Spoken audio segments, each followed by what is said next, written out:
কওমি অঙ্গনের একজন বক্তা মাওলানা হাফিজুর রহমান সিদ্দিকী সাহেব, ওনার একটা হেলিকপ্টারের মাহফিল ছিল। আসসালামু আলাইকুম ওয়া রাহমাতুল্লাহি ওয়া বারাকাতুহু। দর্শক শ্রোতা, আশা করি সবাই ভালো আছেন। বাংলাদেশের জনপ্রিয় বক্তা মুফতি গিয়াসউদ্দিন তাহেরী সাহেব তিনি হাফিজুর রহমানের পক্ষ নিয়ে তিনি কমিটিকে ধমকিয়েছেন। আসলে সেখানে কি ঘটেছিল, তার কারণ কি, আজকে এই ভিডিওতে বিস্তারিত দেখাবো। আপনারা যদি আমার চ্যানেলে নতুন হয়ে থাকেন অবশ্যই চ্যানেলটি সাবস্ক্রাইব করবেন এবং কি আপনার মূল্যবান মতামত কমেন্ট বক্সে জানিয়ে যাবেন।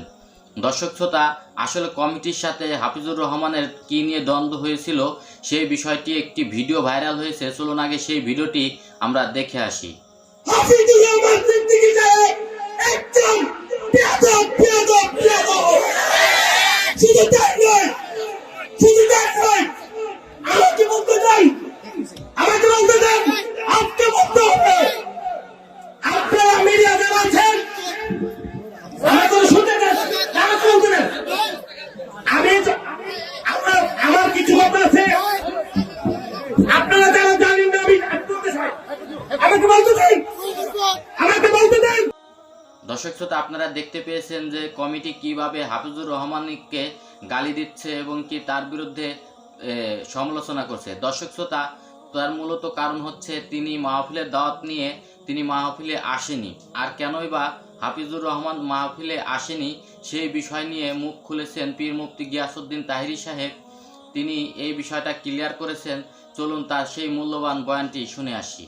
বিগত কয়েকদিন আগে দেখলাম আমাদের কওমি অঙ্গনের একজন বক্তা মাওলানা হাফিজুর রহমান সিদ্দিকী সাহেব, ওনার একটা হেলিকপ্টারের মাহফিল ছিল। তুফানের কারণে উনি আসতে পারে নাই। হেলিকপ্টার তো তুফানে উড়বে না, উড়বে? এখন মাহফিল কমিটির যেখানে মাহফিলটা করবে সেখানে বৃষ্টি নাই, তুফানও নাই। বুঝতে পারতেছে কথাটা? এখন যত কিছুই হোক, একটা মাহফিল যখন করে কমিটিরা অনেক কষ্ট করে আয়োজনটা করে, এটা সত্য।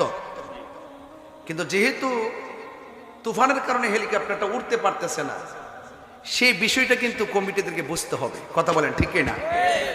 তা আমি দেখেছি এক ভাই অনেক কান্নাকাটি করে অনেক কথা বলেছিলেন, এবং আবার এটাও দেখেছি যে মাহফিলের মধ্যে অকথ্য ভাষায় ওনাকে গালাগালি করেছেন। এটা কিন্তু উচিত না। এটা কি না? উচিত না, গালাগালি করা উচিত। এটা আলেমুল আমাদের সম্মান আছে কি না? এজন্য বক্তাদের অসুবিধাটা শ্রোতারা বুঝবেন, শ্রোতাদের অসুবিধাটাও বক্তারা বুঝবেন, এটাই নিয়ম। কখনো বক্তাদের অসুবিধা হবে শ্রোতা বুঝে নিতে হবে, কমিটি বুঝতে হবে। কখনো কমিটিদের অসুবিধা হলে বক্তাদেরকে বুঝতে হবে। কথা বলেন ঠিক কিনা? কিন্তু আলেমুল আমাদেরকে গালাগালি করা যাবে। আজকে হয়তো এই মাহফিলটা যদি তুফানের কারণে না হইতো, প্রয়োজনে এই মাহফিলটা আরেকটা ডেট দিতাম, আবারও আসার সুযোগ আছে না নাই? যখন আপনি আমাকে গালাগালি করবেন তখন কিন্তু আপনাদের এলাকার সাথে আমার সম্পর্কটা কি হয়ে যাবে? বিচ্ছিন্ন হয়ে যাবে।